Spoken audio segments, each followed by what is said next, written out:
My job is all about purpose. Just the ability to make a difference, you know, to help someone be able to go home at the end of the day. My great-grandfather started the volunteer fire department in Springfield, Nebraska. My grandmother was a nurse. My uncle was a fire chief in Atlanta, Georgia. So somewhere down the line, it was my purpose to be doing this. Yeah, we're a family here. The data we get from Rapid SOS is life-saving.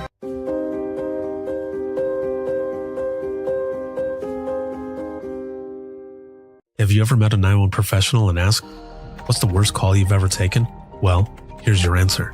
I heard your last breath the night you flipped your four-wheeler. I tried to call you the day you committed suicide by driving your car into a tree. Blue face, cold to the touch. I helped you with CPR after you found your infant face down, not breathing. It messed me up. I did everything I could, but it wasn't enough. You were with me from the beginning, Grandma. 27 years later, I took the 911 call when you died. How fitting to be there for me in the beginning, and I was there for you in the end. I miss you, Grandma. I am 911. This is but a glimpse into the world of emergency dispatch. But what is it really like to answer a call during someone's nightmare? What is the impact of the first responder answering the call? Available on Amazon or where you purchase your favorite books and ebooks. Imagine listening. Your worst day is our everyday.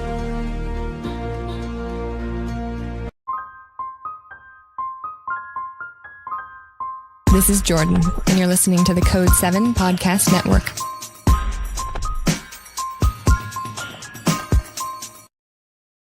Warning. This episode contains the 3 A's of podcasting: adult content, adult language, and awesomeness. You've been warned. And we took a 911 call of kids that fell off a boat, and Dad jumped in to try to help his kids.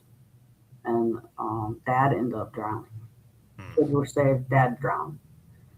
So we're sitting in that center of that old center that you saw that picture of, and I'm sitting there after we all handled that.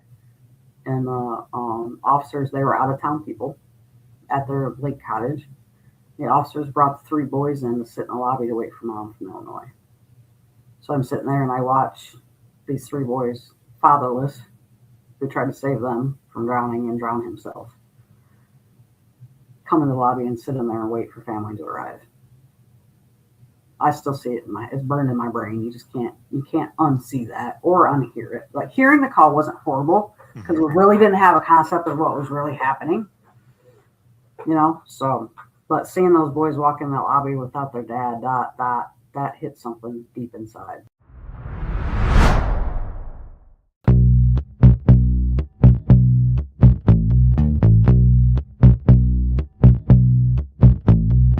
Welcome to Within the Trenches, true stories from the 911 dispatchers who live them.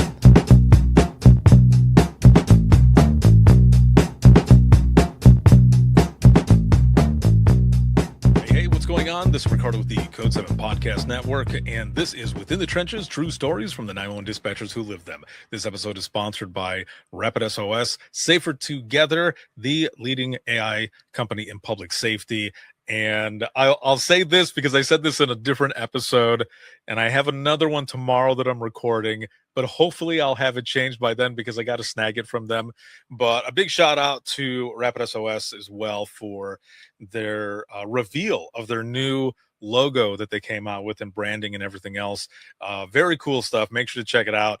The one that's there right now, that's right by my finger here on the screen. If you're listening to this audio, it doesn't matter. You're not going to see it, but you can find them on social media or their website and see all the new stuff, awesome stuff that they're doing for public safety, as well as different businesses and everything, but mainly 911 professionals to help them, do everything a lot faster, more accurate, and to feel more comfortable when doing a lot of what it is that they do. It's basically like a co-pilot in a sense that is on the shoulder, just assisting with everything that they do as 911 heroes as it is already. So again, big shout out to you for all the cool stuff that you have coming out. And I will be changing the logo here in the next day or so. But just glad to be back. a lot of stuff that's been going on. I will record a separate episode to kind of bring you up to speed. Last night I did an open mic live and I shared some of what was going on the past couple of weeks. And because I've been kind of on a break because of a family emergency. Family comes first. So um, a lot of stuff that's been going on with that. But we're back. We're jumping in, and amazing episodes coming up. A lot of powerful stories and content. So make sure content on social media, shorts and everything else. So make sure to look out for that. But I am excited to have my guest on today. We actually spent a lot of time together a few months back, a little more than a few months back, herself as well as her entire crew, and a lot of different things that were going on. We'll touch on that a little bit as well. But I'm excited to have her on.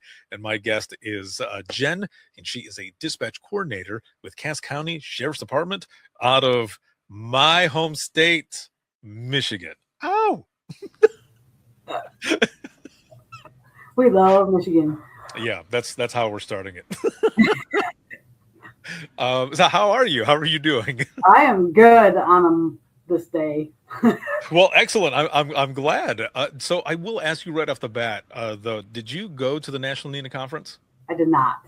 Oh, okay. I was going to say, if you had, how did you feel going into the shoe? Because there were a lot of people that I saw, because there's always been the rivalry, right, with Michigan and Ohio. So there were. And I'm a Notre Dame fan, so I would have had my Notre Dame stuff on. Oh, okay. Well, so see, and that's the thing. There's a lot of people who were saying, we know that there's a rivalry, but like, I'm this fan. So there were a lot of people that showed up at that community party, that big community party that Rapid SOS put on, that they were sporting their own colors. I definitely would have. Yes, I thought that was really cool, because there was a lot of pictures that I saw where people were doing that, and I thought, you know what, do your thing, have fun out there. And from what it looks like, it was a huge success. A lot of people had fun. So again, I'm glad to have you on here. I'm glad that we're recording, doing this, sharing your story and all, because as we were talking about right in the beginning, before we started recording, you have 29 years in public safety, and not just in public safety, but at the same agency. And there's not a lot of people who can say that. One, that they have that many years, and two, at the same agency. So I will just say, well done. Thank you. I'm super proud of that. You should be, because yeah, I mean, there is, and I'm sure there's a lot that goes into wanting to stay, because, and I say that not just in the agency, but the people that you work with as well. Like, there is, if I didn't have everything else that I started doing with advocacy for dispatchers, sharing their stories, mental health and wellness, all that stuff, I would probably still be over at Allegan County there in Michigan, because I loved the people that I was working with. And it, we had to work up to that spot, right? Because everybody goes through some growing pains, and sometimes people don't always mesh together, but you start to learn from each other, you open up and everything else, and it changes that dynamic, and people want to stay. Yes. So for you, let's go back in time, 29 years ago. And how did you get in public safety to begin with? Do you come from a public safety family? Did you start out green, or did you have someone tell you, you know what, I think you would be great at this? Like, how did all of this start? So growing up, my dad, every day, first thing in the morning, go downstairs, turn the stereo on, turn the scanner on. Every day, all day long. Radio's on, scanner's on. So I grew up listening to the scanner. And as I got older, I come from the small town of Edwardsburg, just south of where we're at now. But small town, and really nothing going on. There was no stoplight, no fast food, no nothing, right? So as I got older into my teens, actually became friends with the local police officers. And got to know them. And then I went to college, and all that. And I was just kind of stuck. And when I was in high school, I went to the area career center for television production.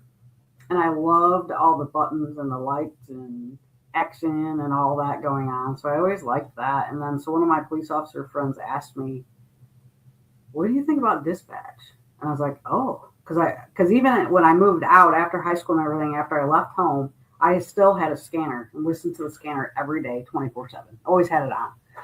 Plus now I have friends that are police officers, so I want to make sure they're okay, right? Yeah. So she comes to me one day and she says, why don't you try to apply for dispatch? There's an opening.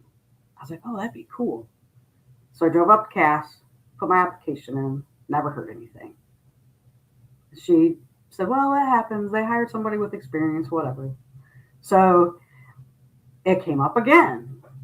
She says, just apply again. So I applied. Well, then they invited me to test. So I tested. And they picked somebody else. So that happened 3 more times. And the last time, it took me 5 years. Mm-hmm. And the last time the sheriff's secretary called me and she said, the sheriff would like to bring you in for an interview. Are you available tomorrow at 2:00? And I said to her, well, I have a full-time job and I don't get off work till 4. And she says, well, you must not want this job very bad if you won't accommodate. And instantly I was like, wait a second. I've been trying to get in here for 5 years. What are you talking about? I'm thinking to myself. Right. And so, but I said right back to her, and usually I can't come up with this stuff because I'm not that fast-witted, right? Mm-hmm. And I said right back to her, I said, I really want this job. I said, but I can't put my current job in jeopardy for a job I might or might not get. And she says, fair enough. How about 4:30? I said, well, if I can come in my steel-toed boots and work shirt, I can be there by 4:30. She says, okay, we'll see you tomorrow. And I was like, I hung up the phone and I was like, what the heck just happened? Now I have to apologize because I have to go in my work clothes, right? I can't even dress proper for this interview with the sheriff. So I get there the next day and he's sitting at the receptionist's desk waiting for me as I walk in the front lobby. So, and then he lets me in through the secure door and he doesn't even take me to his office. We just sit there and talk. And he was like, well, when do you want to start? And I was like, really? And he says, yeah. And I said, well, I'll start tomorrow. And he's like, no, you have to give your employer proper notice. I said, okay, give me 2 weeks. I'll start in 2 weeks. So I did that. And June 23rd, 1997. What? Dang, June 23rd, 97. So you just had an anniversary. Wow. See, persistence. I mean, yeah. And I came in and I shadowed and stuff, and I had made a comment to one of the dispatchers that was in there who had been there forever, and they were trying to find a car that was driving recklessly, and then they had another caller call in and said that a car had crashed. Well, the description matched the car they were looking for that was driving recklessly, and I said under my breath, sitting behind her, I said, well, that sounds like the car from your car you were looking for that was driving recklessly. And she turned around and she looked at me. She said, you put that together? And I'm like, yeah, it was like common sense to me, right? And she's like, okay. Yeah.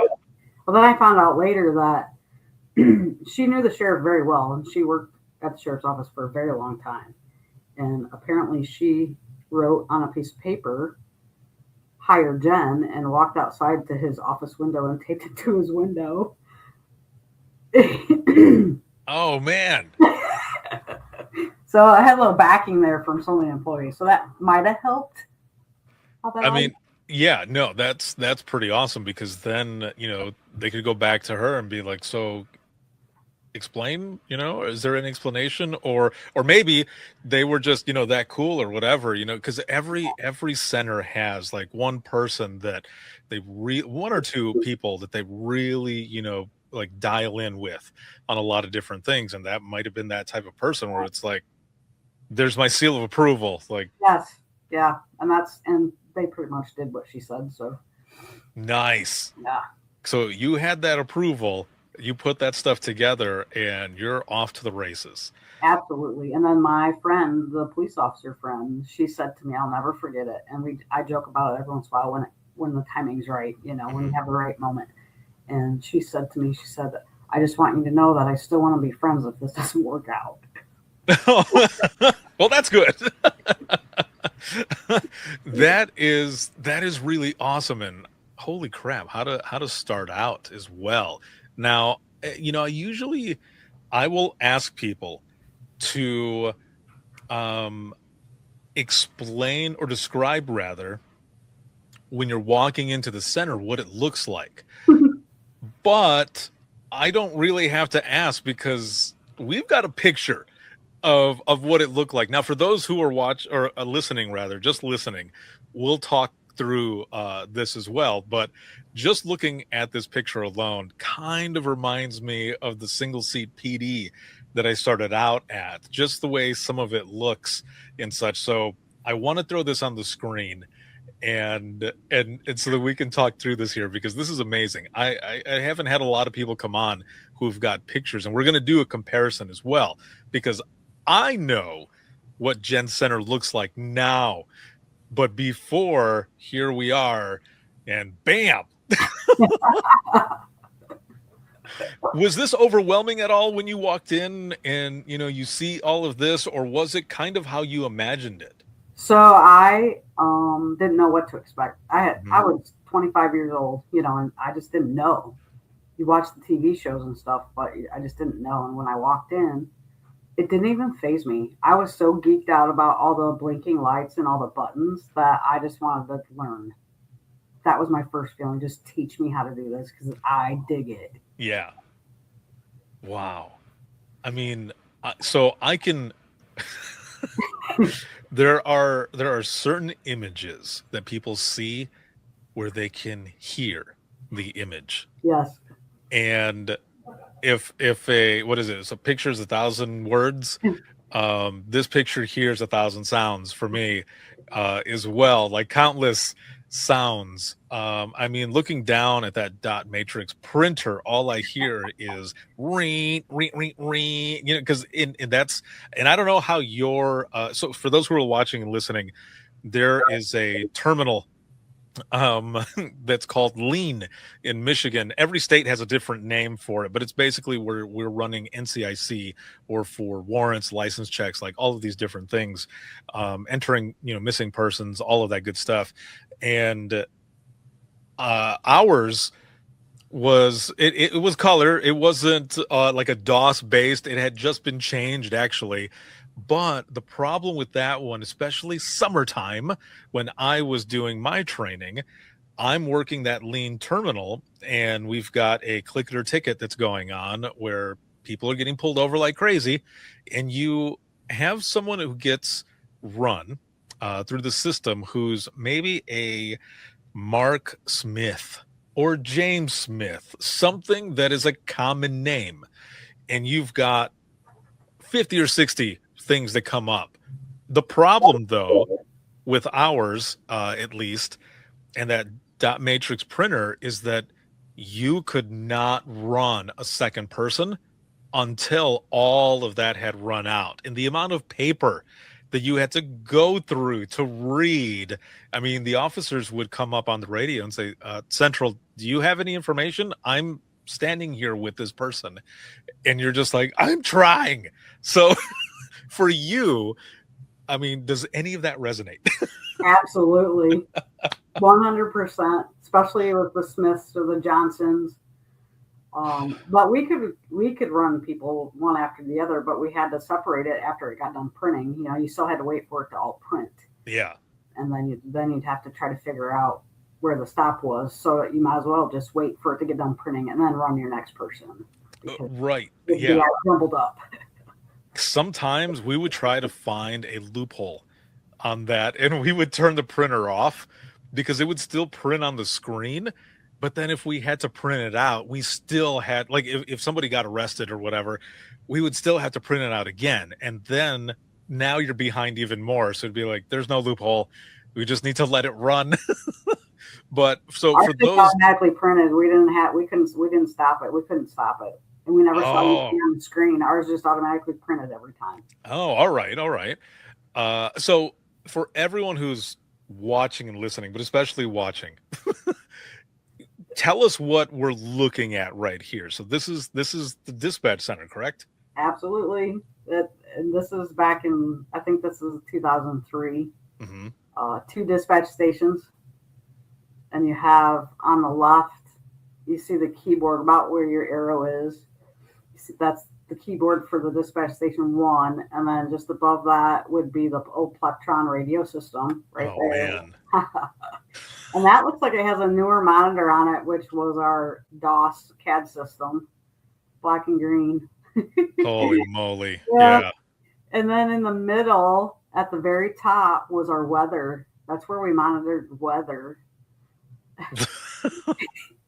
And then, in the middle was the lane terminal with the dot matrix printer below it. And you see all the sticky notes and papers stuck everywhere. Those are like record service phone numbers and Oh, no way. Okay. deer kill lists and Johnny wants a deer if it gets hit, so call him first and stuff like that.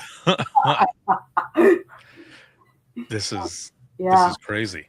And then to the right, it's identical. So you got your Plectron and your CAD computer screen with the DOS CAD. And then that is a 911. That's 911 up there in the upper right-hand corner. You can't see it on the left because it's behind the wall. But that blue right there, I think it's a face. Yes. I remember that from the I remember that from the PD that I used to work at in Florida. It was that exact same picture. Yes.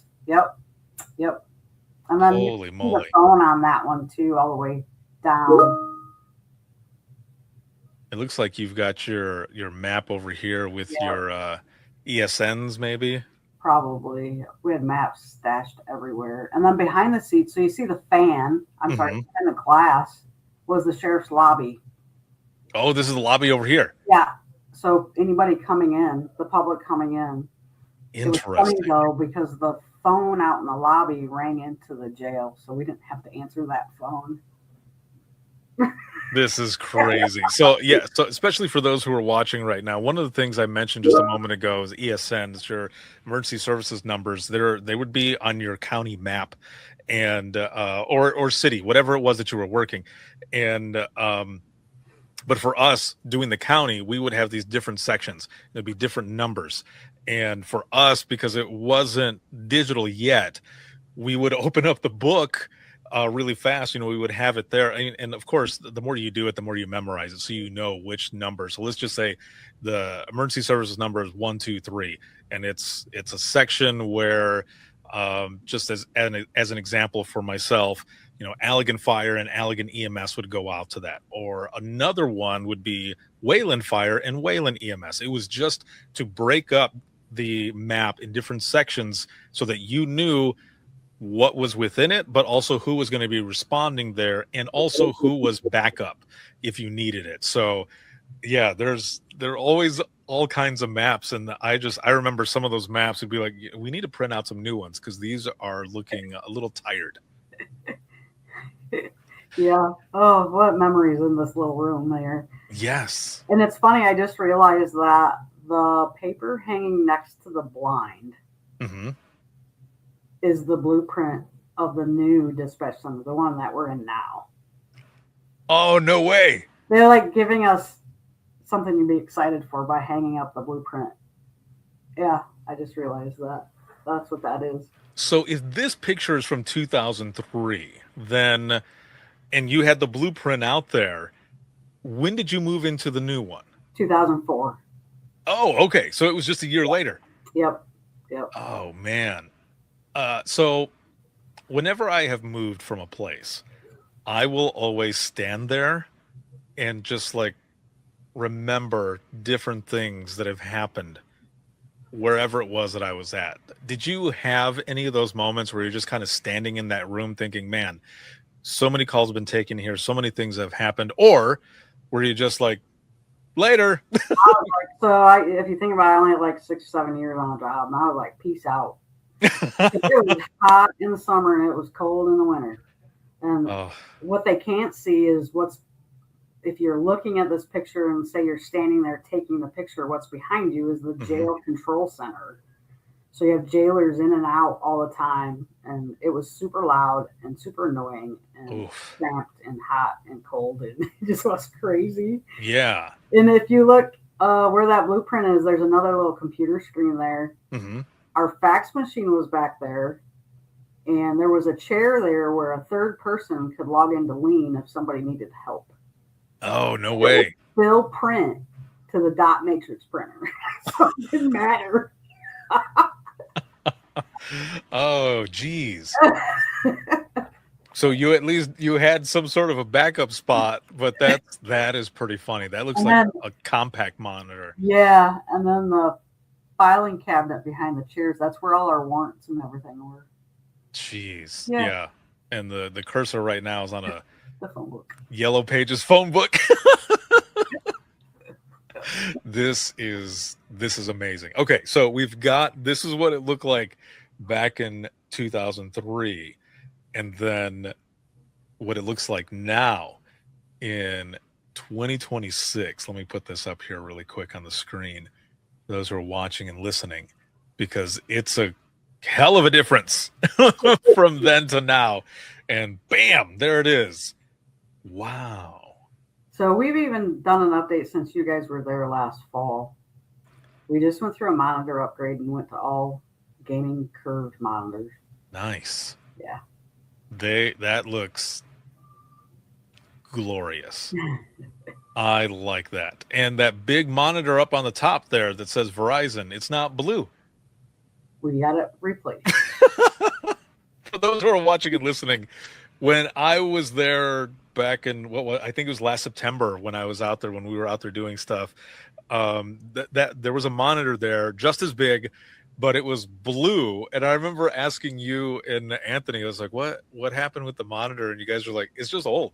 Like we need to replace it, and we will soon enough. And there it is. Wow, what a difference. So before we get into more of your story, I want to ask, looking at both of those pictures, I mean, one, how much of a difference is it? But two, like, how does that make you feel as well to see it from then to now? So, yeah, it was crazy. We couldn't wait to leave that old spot. But then when we left, so the old spot was in the middle of the sheriff's office, right? Mm-hmm. So we Yeah. were involved with everybody. And then they move us to town to this new center. So we're excited to have this new space and all this room and windows and all this. But it was so quiet in there, it was almost scary. Because nobody was there except for us. Right, yeah. It was like, well, where's everybody at? But then you come accustomed to it, and the officers start stopping in, and people come over and see us and stuff. So yeah, it's crazy. But when I see the difference in the two, it's just crazy how the technology, right? We always talk about the technology in 911 and how far it's come.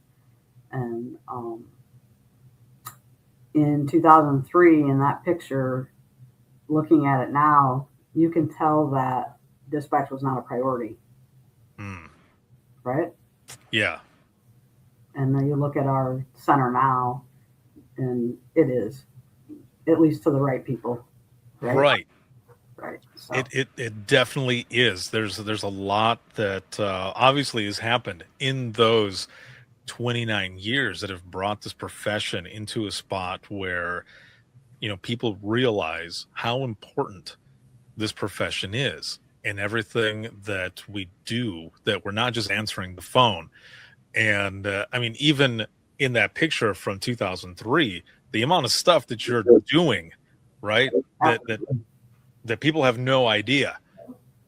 And and you probably also think about how many resources you didn't have as well. I've said it before, I'll say it again. I'm almost jealous of all the technology and resources the dispatchers have now, because I didn't have it back then when I was dispatching. Yes. But then, you forward thinking, and it's like, I use so much use that to my advantage though, because when they're struggling, I can help them work through that because I've been there, right? Yes. Yes, exactly. And with that said, let's go back a little bit to when you're first starting out in that spot and you're going through your training.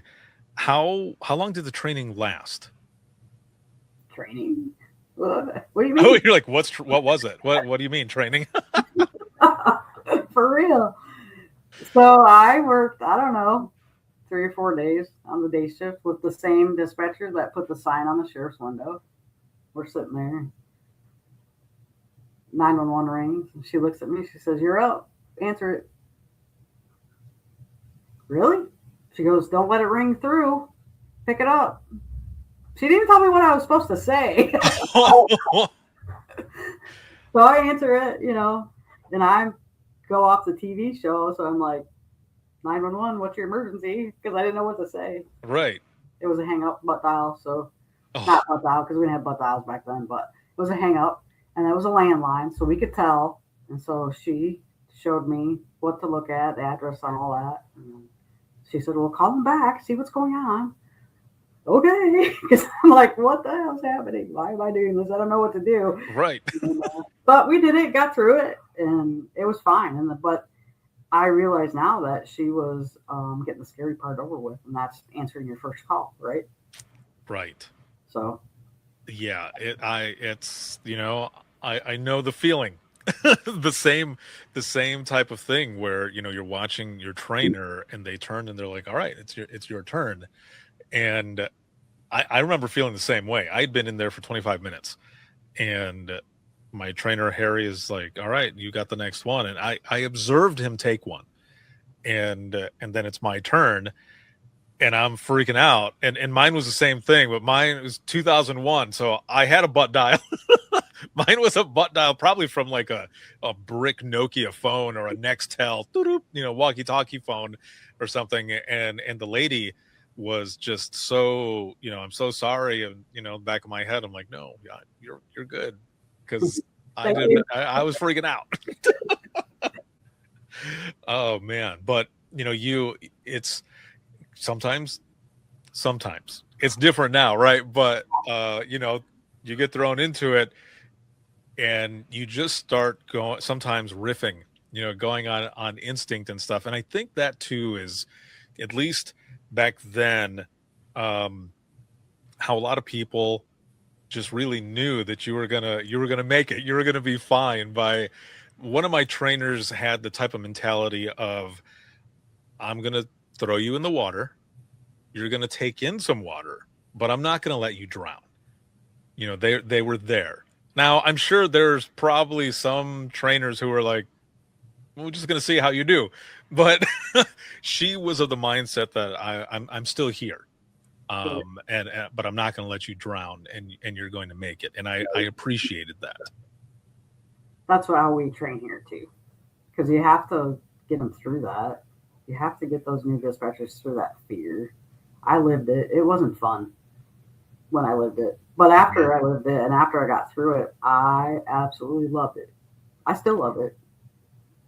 Was there, because it's been different for a lot of people that I've spoken to, but was there a moment, whether it be a phone call or working with that specific person, that really solidified that, one, that you were digging it, that you loved it, but two, that you had made the right decision? I don't think anything significant stands out. I was satisfied. How's that? I like that. I was satisfied. I was happy with what I was doing. I was proud of what I was doing. My dad, I'll never forget when I got hired, my dad said to me, let me back up, because my dad, he used to be a police sergeant for our local police department down there in Edwardsburg. And when my mom was pregnant with me, he quit. He decided that, I have 2 older brothers, but apparently since he was having a daughter, he didn't need to be in police work. So he quit. So I have that kind of in the family. So when I got hired in dispatch, he said to me, "Are you sure you want to do that? That's a pretty stressful job." And I said to him, "Yeah, I think I'm going to really like it." And looking back now and knowing how it used to be with police officers and dispatch, and how dispatch wasn't always respected by the officers, and then knowing that my dad said that to me, yeah, the officers cared. I don't care if they showed it or not, because if he said that, he knew what they were doing up there and knew what they were doing. So, yeah, it's stressful. Are you sure you want to do this? And it was just, I didn't hesitate. It was absolutely, I can handle it, is what I said to him. Let's do it. So I love that. I love that there was that connection as well. mm-hmm. That he felt it. He knew it. He knew a lot of things and wanted to give you a chance, but also maybe at the same time was like, let's see how much she wants this, in a way. And here you are, you went in, you said you want to do this, and you kept going. Now, some of those earlier calls, do you remember some of those earlier ones? Because like I said, like you had that first one, they called on accident or whichever, but then you continue and you're taking some of those calls in the beginning, and sometimes with those are some big eye openers of what you're getting into. And I remember several, especially some of the funny ones too, where I was like, this really happens.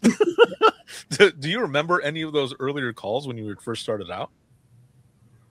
So I have some that have stuck with me. And one of the very first bad ones that I took, that's what we call them now, right? The bad ones. Yeah. Cass County has a lot of lakes, so we have a lot of population in the summer. And we took a 911 call of kids that fell off a boat, and Dad jumped in to try to help his kids.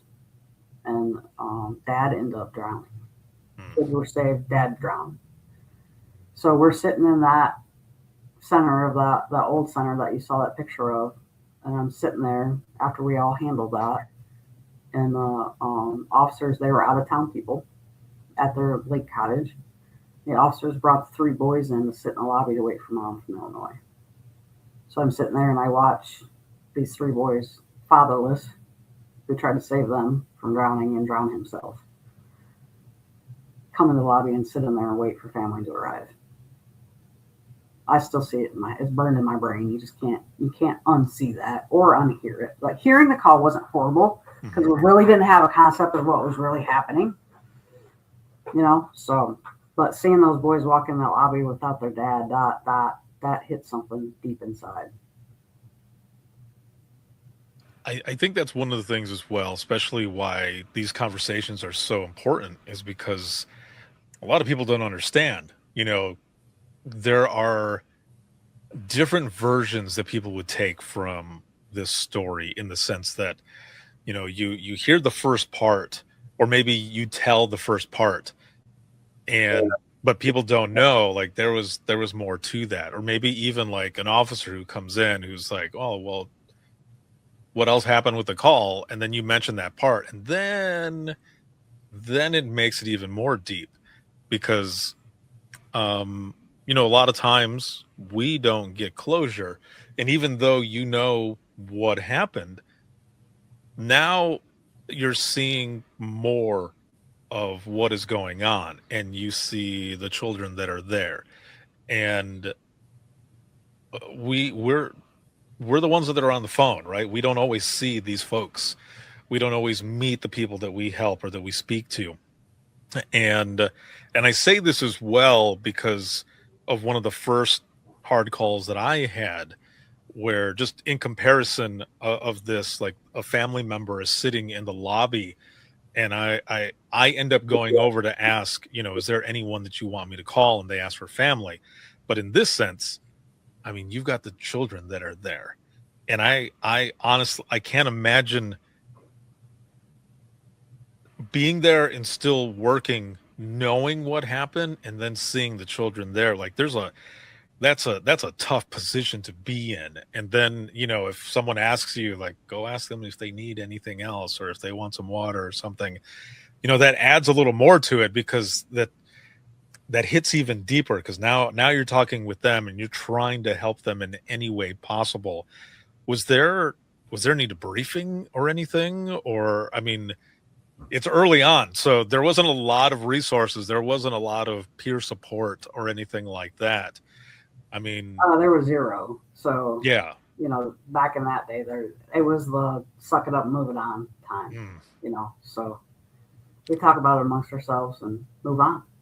And that's what I was going to ask. Was there a moment where you got a chance to at least talk it out with whoever was there, and then, like you said, continue on doing what you got to do? Yep, and partner. So we always work with two, at least now. But we have always had two working at a time. So at least you have somebody there with you. You don't have to deal with that by yourself.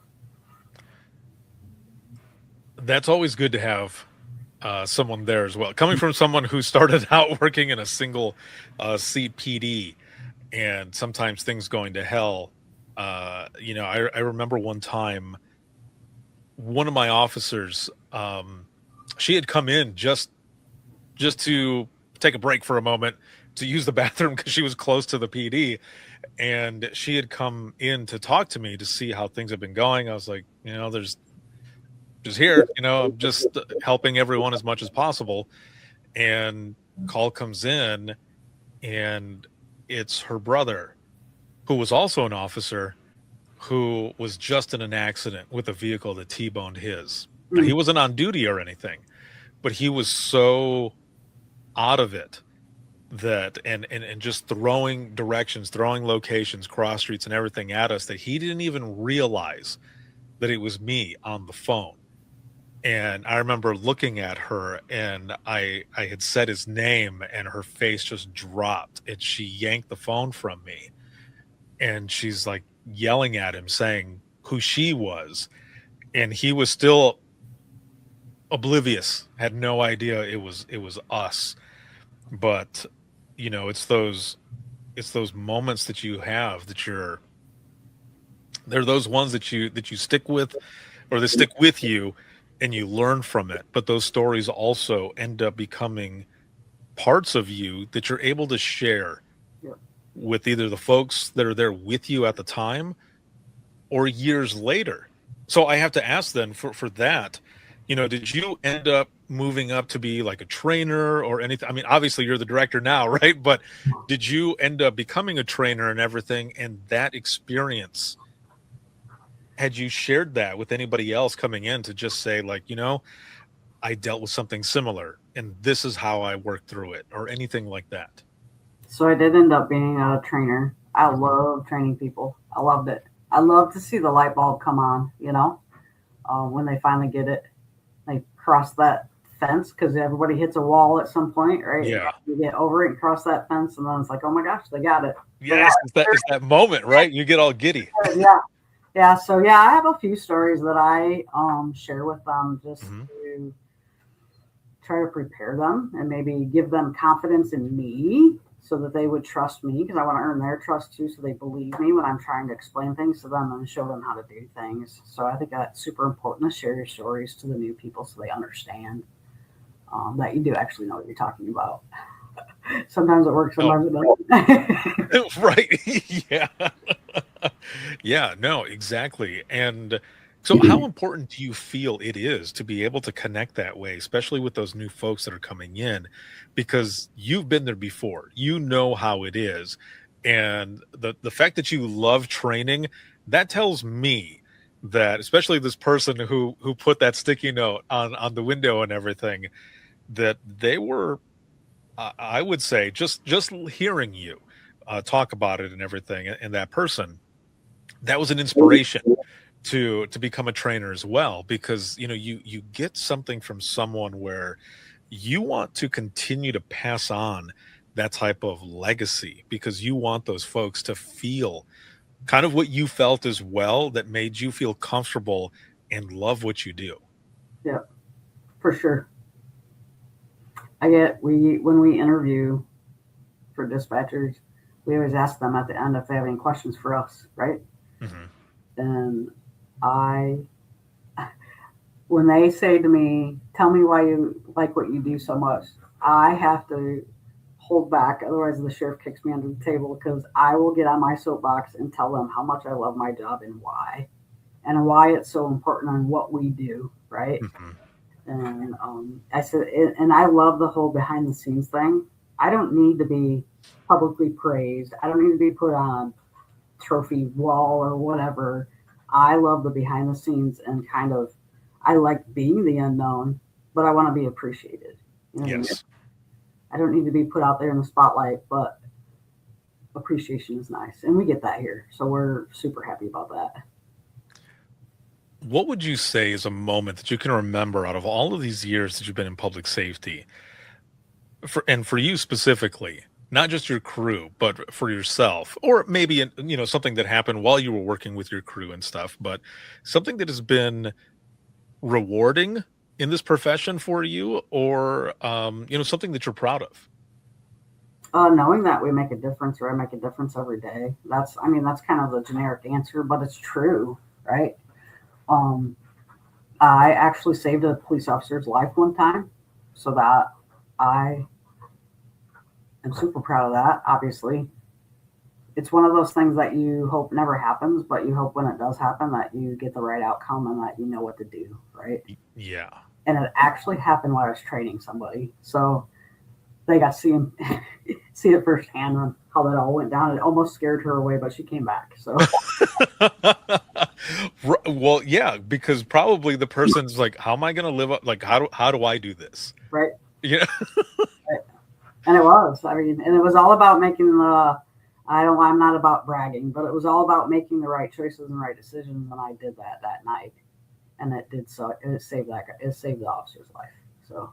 See, and I love that as well, because a lot of times, and I tell people this, and I think I'm pretty sure I said this at the Michigan conference, this most recent one, when I was there doing the keynote, because a lot of times when we do something and someone gives us praise, because we feel that way, that we're like, oh, what is it that people usually say? I was just doing my job, right? Absolutely. Yeah, that's usually what people say. And I've taught a few classes where I would ask that question, like, what is something that you're proud of, or something that's been rewarding? And I remember this one girl specifically in North Carolina. She's like, Ricardo, I'm just here to put food on the table and pay my bills. I'm like, okay, and that's fine, to each their own. If that's your response, then more power to you. But out of all of these years, because I think she was going on like maybe 15 years or something like that, I said, all of those years though, there's not one thing. And she goes, no, there's nothing that I can think of. I do what I do. And there were two people who were sitting next to her who ended up saying, no, don't let her say that. She was trainer of the year. She was our trainer. And they were saying all of these things. And I look over at her and you can see that she's trying not to smile. And I said, listen, if you feel like you need permission to be proud of what you do, then I'll give you permission right now. Like, be proud of what you do, because not a lot of people can do this. And that's what I feel like sometimes. Like, sometimes we feel as though we need permission, but we need to normalize being proud of what we do, because again, not a lot of people can do this. And there are some extraordinary stories, just like what you were saying. You saved the life of an officer. It was all the things that just hit right. Everything that you were doing, it hit. It was you. That was meant for you to be there and to take that and to work with that officer. Because, not to say that anybody else would have not done a great job, but maybe there was something that you did or you've experienced that helped you help that person more than somebody else who maybe didn't have whatever experience that is, Right. And so it's always good to hear these stories, and to hear people actually say that they're proud of certain calls or certain things that happen. So why do you think that some folks are just like that? Like, I was just doing my job, or that they're trying not to smile, but they really do want to smile and be proud of what they do? So I struggled with that for a long time. Mm-hmm. Not talking about the good stuff, not bragging for sake of lack of better words, right? Yeah. I think it's about being humble. I'm super humble. I don't want to brag. I don't want to come off as I'm bragging and know it all. I'm better than everybody, right? Yeah. When you get people like me like that, that's where it's coming from. It's not that they want to hide it or they don't want to talk about it. It's just, I want to do a good job. I want to do right by everybody and in the right way, and just make sure everybody makes it home safe. And that's what we do, right? I don't need to brag about it, talk about it. I just want to do my job. That's what that's about. Be humble and do it, because that's what we're here for. Exactly. I dig it. But do you feel too, in a way, that it is also important for us to have those moments where, like, yeah, you know, like I did it, or we did it. So I used to, when I was training, and if I had a trainee with me and they were like in the shadow phase and I was shadowing them and they're working with partner, Mm-hmm. and I don't know, maybe a pursuit or something happened and they totally rocked it, I would like celebrate with them, high five them, and would be like, you guys did amazing. You know, it was just so much fun to watch that all fall together and them do a great job. And you could see the stress maybe in the room just lift. They're like, all right, I got approval that I did good, you know. And it's sad that they have to have that, not just celebrate themselves. But I try to encourage that with my staff now. Celebrate the good ones, good stuff, the little wins. Doesn't matter what it is. Celebrate the good stuff. Right. Because sometimes those little things that may seem little are actually the biggest things to the person that is experiencing it. And you know, just getting that recognition as well, that hey, we're here with you, you're one of us, like we got you. Right. And I can relate to that as well in a big way, because when I was working in Allegan, when I first started working there, they put me with the I will say the most seasoned ladies that worked there. But I remember someone saying, you better be careful because they're going to rip you apart. And I was like, My girl. what? But it turned out to be completely different, because I went in wanting to learn, and I listened, and I was asking them questions, not like annoyingly asking them questions, but asking questions more so about their experience.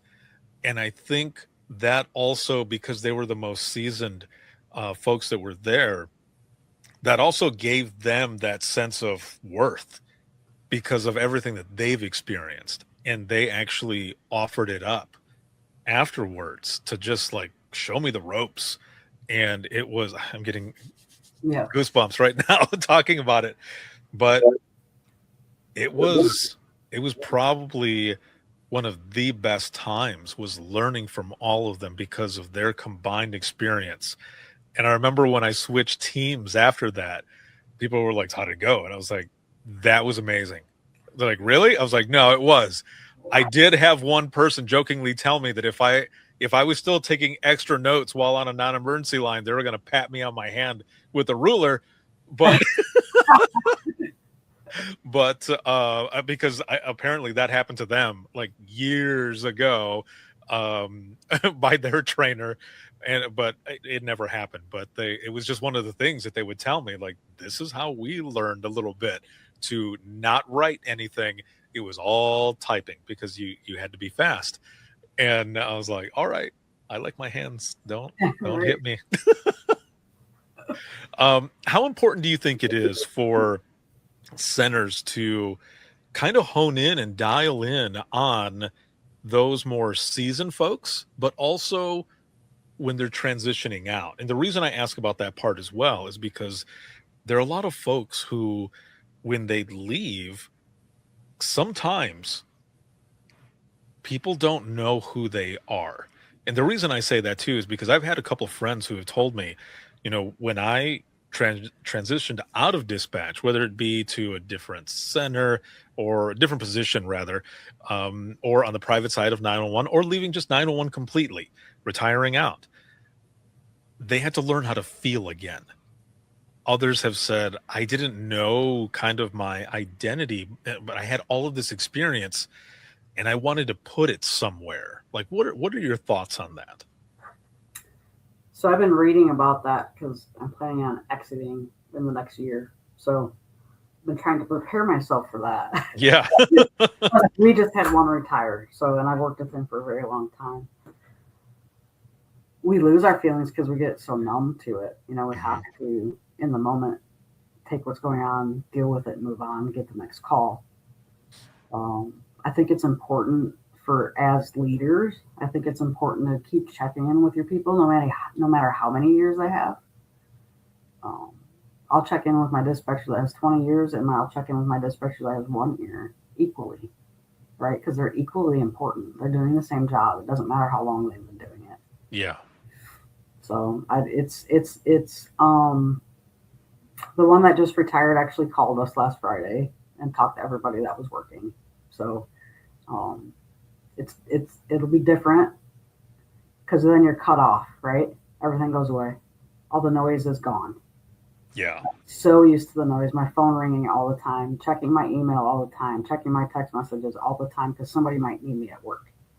And then that's going to just be gone.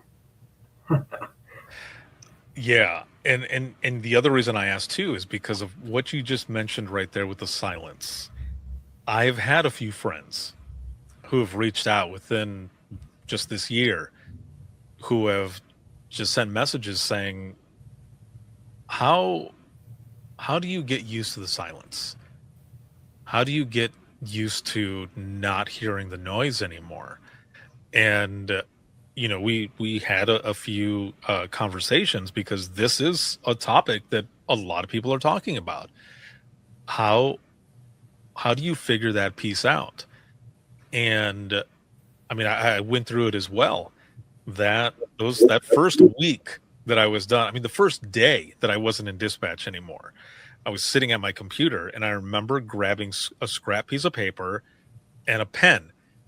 And I sat there for a moment and I had to like shake my head and say, the hell are you doing? Like you're not waiting for calls anymore. And that, like you were saying, it's a hard thing to transition right off the bat, because now the noise that I have, at least at that time, was, the TV being on, the birds chirping outside, my kids running around and playing, no sirens, no no tone for, something in progress that's going on, no phones ringing.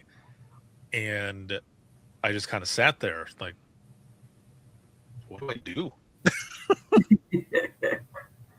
It's a hard thing. And that's why I ask as well, like, how important is it to also, keep in touch with these folks when they transition out, whether it be in the beginning, months from now, or whichever, because some of them have so much knowledge of certain things that, and they want to still feel that worth too. So, how do you find the balance? What do you do in that situation? Yeah, contact. I caught myself telling my people I was frustrated. I don't even know what happened. That's how stupid it was. But I was frustrated, and I said to them, communication is our job. Why can't we do that internally? What's happening that we can't talk to each other? And that's continuing whether they're here or not. So I think as a whole, we do pretty well with that now. And our one that just retired, I'm sure we will never stop hearing from him. So. And that's a good thing. I mean, that's awesome, because, there might be a moment where he calls and you're like, actually, you could answer this question because I know you've dealt with this or whatever. And then bam, there you go. You get what you need. And that person also gets that kind of satisfaction. Like, I still got it, in a way. Right. And my predecessor, I had to call him a couple times after he left. And it was funny because it was like 6 months after he left, and I called him and I'm like, I need you to dig deep in your brain and try to remember this for me. I had a question about, I don't even remember what it was. It might have been one of our applications or something to the state, right? And he's like, oh, I don't know, but I can tell you who to call. So, he helped me with a perfect, whatever, right? Yeah. So, and that's when when our new sheriff was elected in a year and a half ago.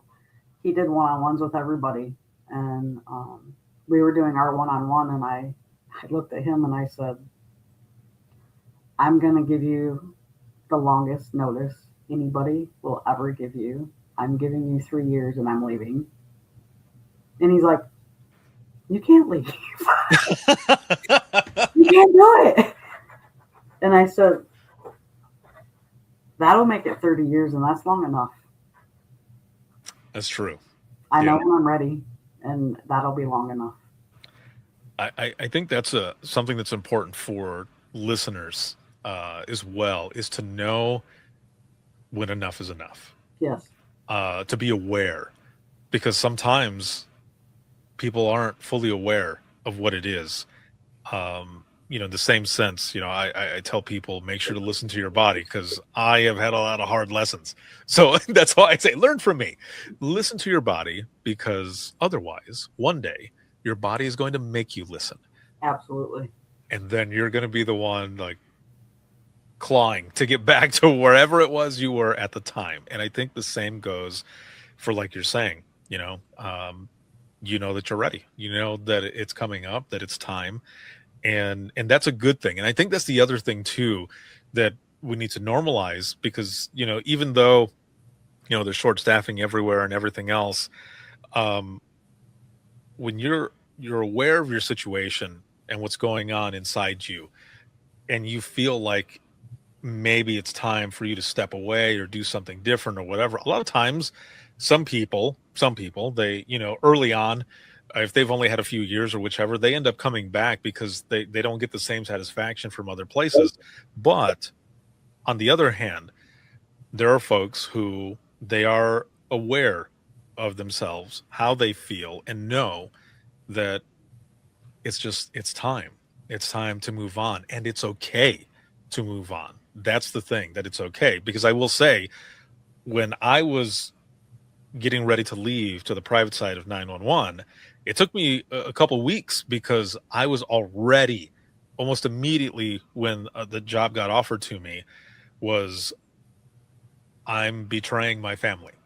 I'm betraying my dispatch family. They're gonna hate me, or I was just going into all of that. Can I leave? Should I leave? What should I do? And it was my coworkers who helped me choose my family. They're like, this profession is going to be here, and no matter what you're doing, if you ever want to come back, you can come back. But with what you're doing, we think you're gonna just keep doing what you're doing. But that was the thing I think we all kind of struggle with sometimes, is it okay? And it is okay. It's okay if you feel that you're ready. And I think it's good when people are aware of that. I don't know, maybe you agree, maybe not, but I think that's, I absolutely agree with that. Because I have days where it's hard to come to work. Mm-hmm. Not because of what I do, not because of our coworkers or our staffing or anything. It's just, I don't want to deal with it anymore. I don't want to. So let me back up, dispatcher to supervisor to coordinator, right? Mm-hmm. And when you make that transition to leadership, yes, right? I don't have to do any of that stupid crap anymore. Right? What you don't think about is all the calls you're listening now are all the bad calls. Mm-hmm. You don't have any of the fun stuff. You're just listening to every single bad call because you need quality them and make sure they're getting done correctly, right? So every phone call that I listen to now is bad. Yeah. And that will wear on a person. I don't care who says what, whether you're in the dispatcher role or leadership role, and you have to listen to that weekly, every day, every other day, even though it's not you taking the call, but you've lived it before and you're trying to help your people through that. You have to learn how to deal with that, right?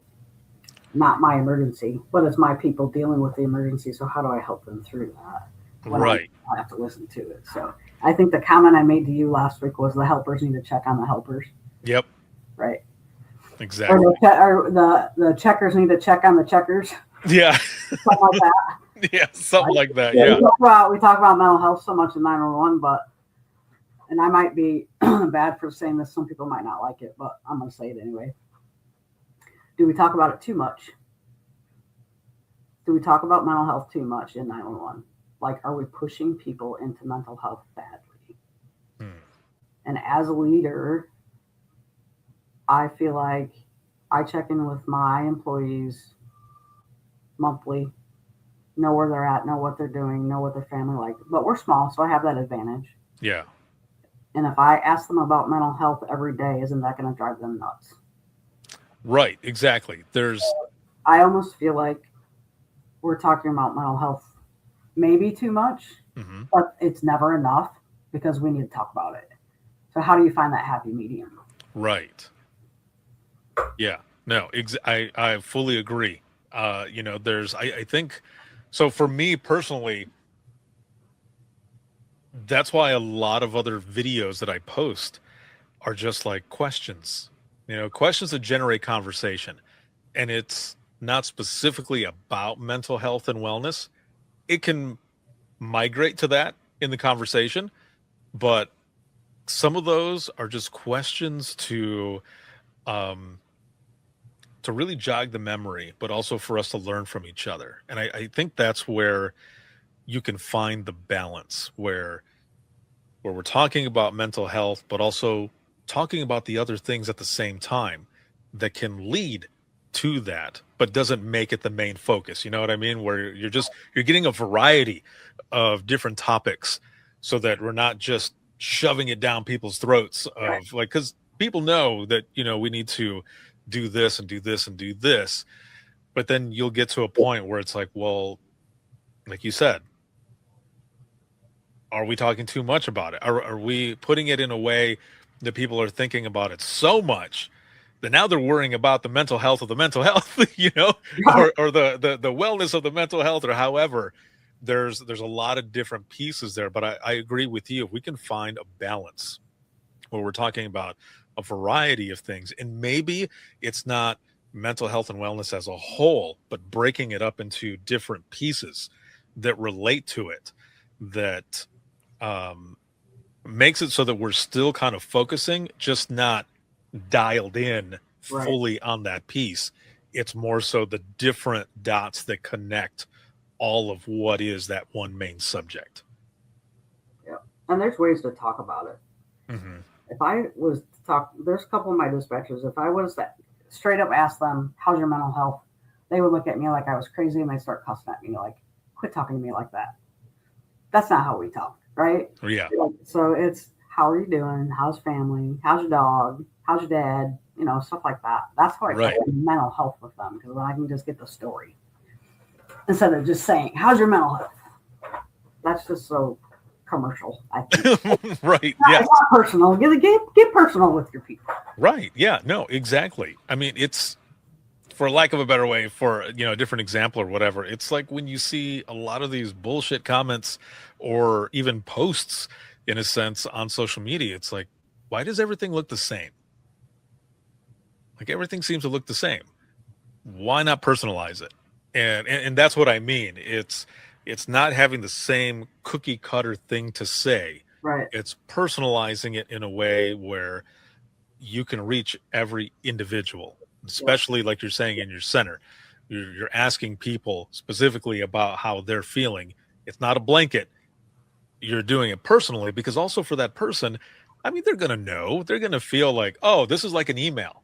This is just a template that you're giving me face to face, where if you're asking, how's the family, or, if you knew that they were going out to, I don't know, let's say recital or something like that, it's like, how did that go? You're really reaching in, and it's the humanity piece of it. For sure. They're people too. Yeah, exactly. We're not robots, man. Right. So Absolutely. I love that. It's the humanity piece. It's just keeping it that way, in that sense. And I love that. As we go into the wrap up of this, because I could talk to you forever.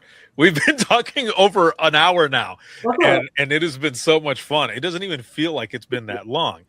But I just wanted to touch on really quick, just to kind of get your thoughts again, even though I know personally because we've talked about it, but back in September,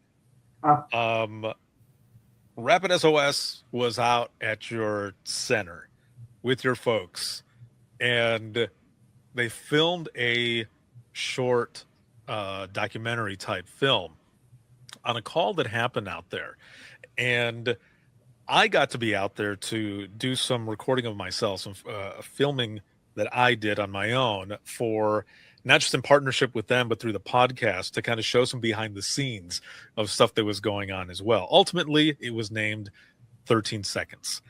And it had to do with a crash. It had to do with the driver getting pulled out and everything. I mean, all of these different things. I mean, your people jumping in right off the bat, all of this stuff that happened. And it kind of started with you. And I can see it on your face. You're like, damn it, Ricardo, are you serious? You're calling me out. But I mean, it's funny though, because, and that's why I bring it up that way, because whenever I hear you talk about it, your response was like, I don't know what I did. I think is what you told your people or something. Or like, I did something. I did something. That's what it was. Right, and it was basically you reached out and said, we've got something. Share the story, and I actually submitted it like a month after it happened because I was like, oh my gosh, I need to share this. This is cool. And I wrote up a recommendation of accommodation for the dispatchers to the sheriff, and then the police chief where the incident occurred, because we dispatched for the whole county. The police chief included one of our dispatchers in a life-saving awards at his township meeting, so that was nice. But I wrote that to the sheriff, and then I'm sitting here one day, and I'm actually going through the timeline, and I'm like, man, she saved this guy's life, because if she wouldn't have caught on with the Rapid SOS location and where it was at and da-da-da-da-da-da, it would have been another minute or so, and by the time they got there, that guy would have died. I'm thinking this through in my brain, right? And I'm like, I have to share this. I know the Rapids got this share something. And so I searched and I couldn't find it. Finally, I found it, and I shared the story. And then Keely called, and she asked me to tell her the story again. So I told it to her over the phone, and I really just wanted some swag for my people. Honestly, just wanted some shirts and maybe some stress balls or some pins or, child's coins, something for them to hand out, because it was cool, because the Rapid SOS was the reason that gentleman lived, and I was a dispatcher, but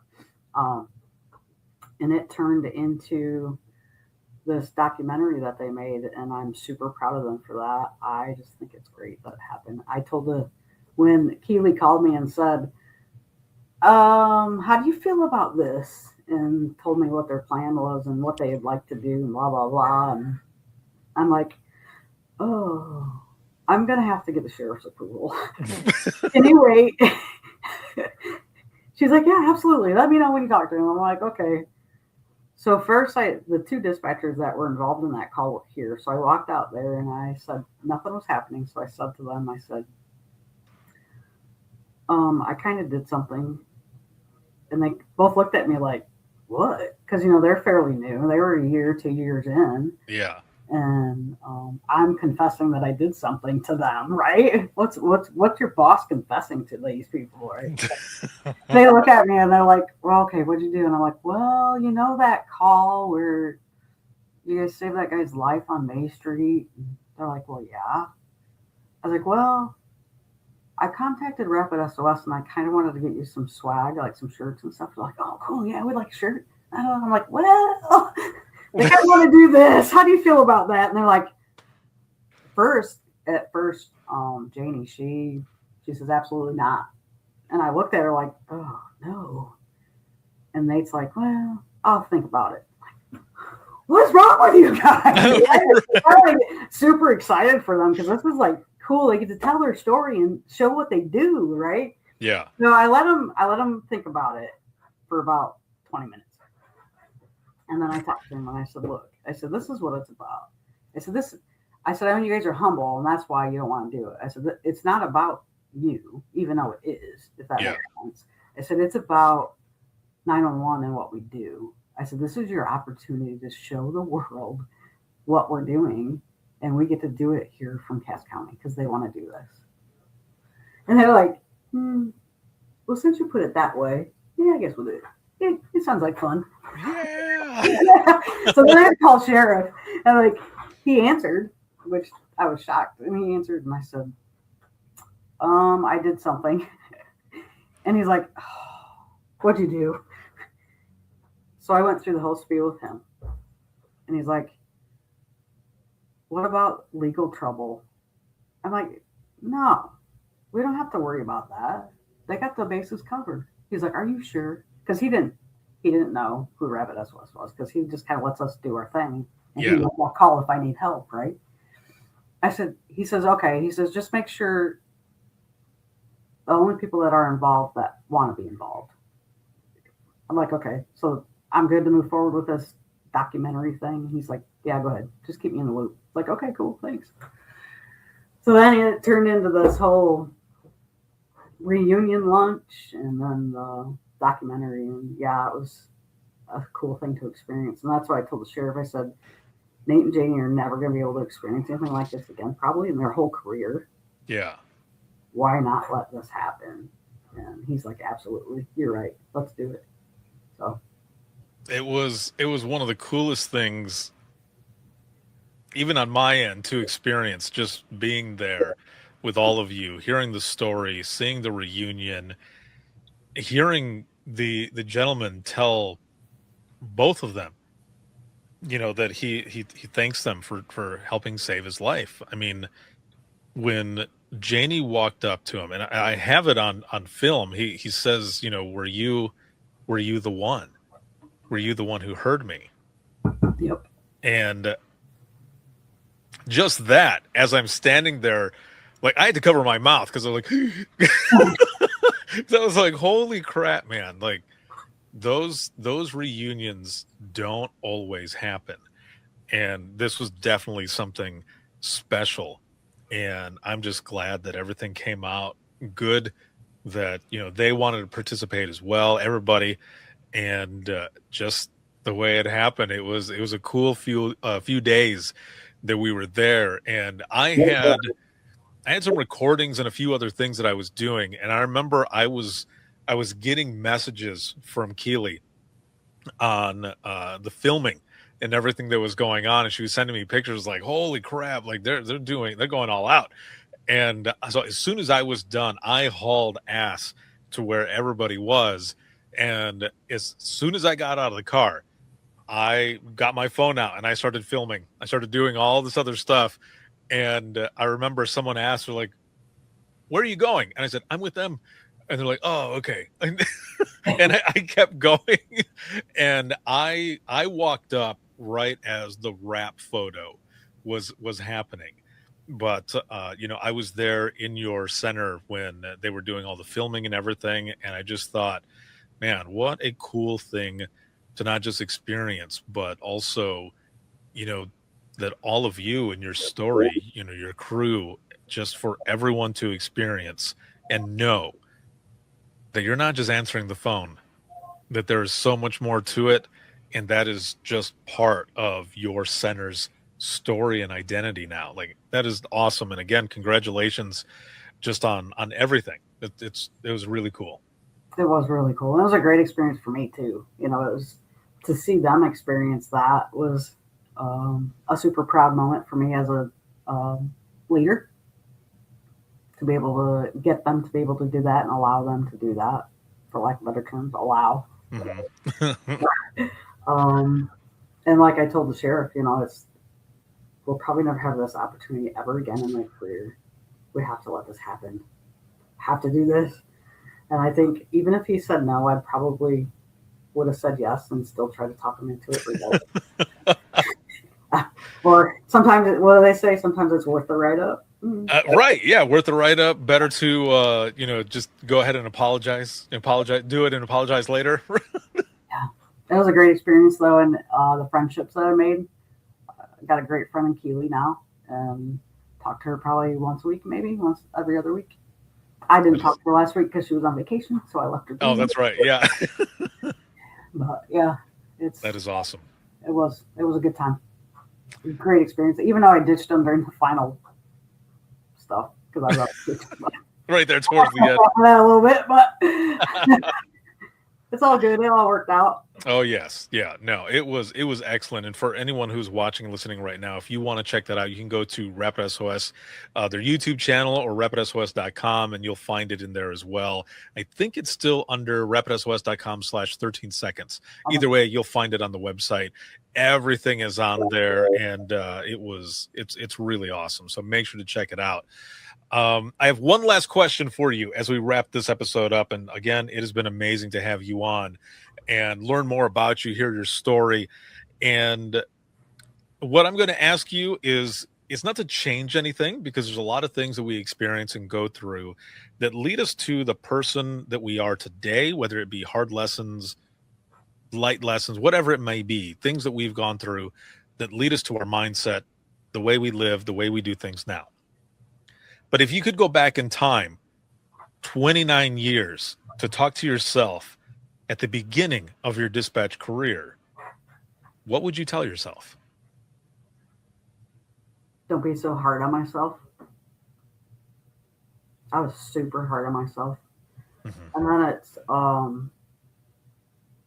take constructive criticism good and not so to heart. Does that make sense? Yes.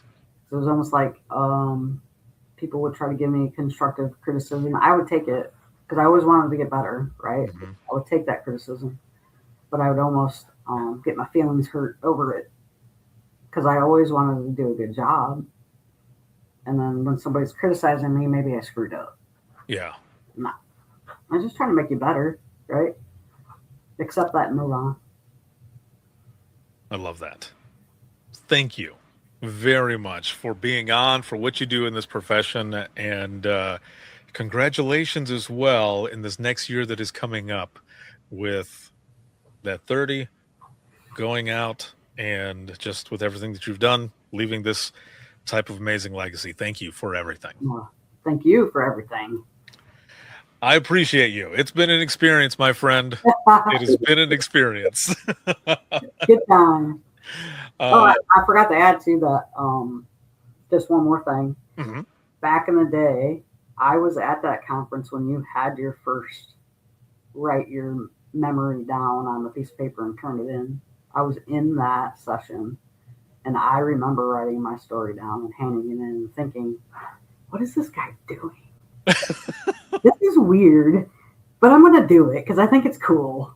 So, yeah. That is awesome. Yep, I remember that. That is very cool. Oh man. You know, I too, I'll say this really quick before we wrap. I remember thinking, I wonder if people are going to think I'm crazy by doing this, but I just thought hopefully people understand how important these stories are, but also how important they are and the stories that they have within them. That there are a lot that, even though there are hard ones that we hold on to, that when we're ready and we start talking about them more, that we will find that is not only therapeutic, but it can help others as well to not only understand what we do, more importantly, why we do it, but also for others to connect with us, and they can also feel that they are not alone. So it's cool to know that you were there at that one. I know what story I get. I'm going to tell you my story. I'll tell it fast. I know we were way over, but yeah, no problem. Go ahead. I took a 911 call from a 12-year-old boy out of towner at one of our lakes with Grandpa, bringing the boat back to load back up to leave. Grandpa had a heart attack. I walked this 12-year-old boy through CPR and his grandpa. They transported him. I, to this day, still do not know if he's alive or not. Wow.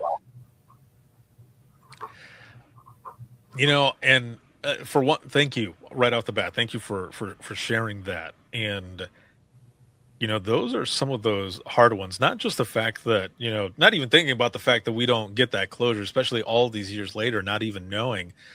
But when you're talking to a kid through a moment like that, and, you know, a lot of times those types of callers are the best callers, because they're listening, right? They're I do what they're told. Yes, exactly. Listening, doing what they're told. When you're an adult, you're like, nah, like you're not going to tell me what to do. Right. It's a little harder to connect with people like that sometimes. But when you are dealing with kids, even some teenagers and such, they're listening. They're going through it. They're listening to everything that you're saying. But at the same time, you know, because we're empaths, we put ourselves in their shoes, and you're thinking, how are they going to get through this? Like, if this is impacting me, in the back of my mind, even though I sound calm, cool, and collected, what is going to happen to them? And I think sometimes those are some of the thoughts that and questions that stick with us too. Where is that person? I hope that they ended up being okay after going through what they went through. Yep. Again, this has been awesome to have you on. This has been great. On. I know. Yeah, exactly. If you can hang tight here for one moment, I will be right back with you. And for everyone who is watching and listening, this has been an amazing episode. And just thank you for everything that you do in this profession, and those who are in the general public. These are our stories. These are the things that we go through, and things for you to, you know, understand as well. And there are a lot of folks out there in the general public who have listened to these stories, and they end up feeling like they want to be a part of something bigger than themselves. And a lot of times people join and start working in 911 too, just off of these powerful stories. So I just want to say thank you to all of you. Thank you to my guest and everything for being on and sharing these powerful stories. This has been an excellent one.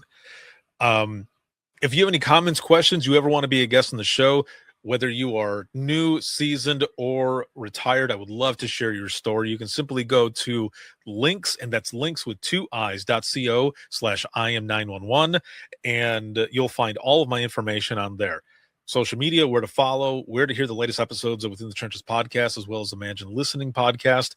The link on there to set up an episode with me, and it's connected to my calendar, so we're able to connect with all of that there. I record on Mondays and Tuesdays, and if you are looking for the Trenches community, there's a free link on there too that you can check out, where you can purchase the Imagine Listening books, Volume 1 as well as 2. And I am also working on the audiobook for Imagine Listening Volume 2, and then working on the 10-year anniversary of the IM911 movement, which is coming up next month, August 24th.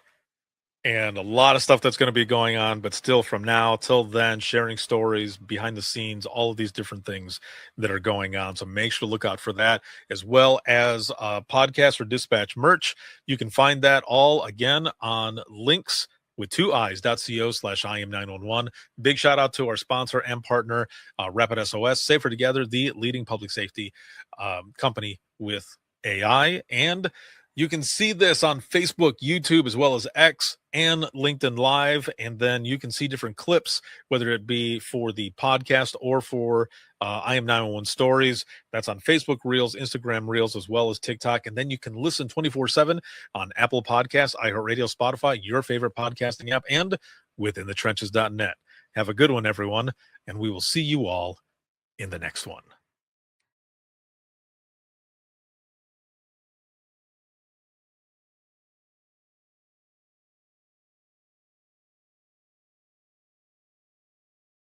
Imagine listening to someone's worst day every single day. Imagine listening as someone experiences life, through their worst nightmare to the miracle of birth or a life saved. I'm Ricardo Martinez, a former 911 dispatcher, and for years I've been recording the voices of a hidden world, ours. I've provided a space for 911 dispatchers to share their powerful stories. It started as a peer support session and continues. Dispatchers sitting together, sharing out loud, or writing down what they couldn't say. Some stories will grip you. Stories of heartbreak, resilience, and calls that haunt us long after the line goes quiet. But Imagine Listening is more than heavy emotion. It's about healing. It's It's about laughing through the chaos, lifting each other up, and reminding the world that dispatchers are human too. The lighthearted will balance the heavy. Experience the power of storytelling, a podcast for the thin gold line and those who want to understand it. This is Imagine Listening. Your worst day is our everyday. Subscribe now wherever you listen to your favorite podcasts.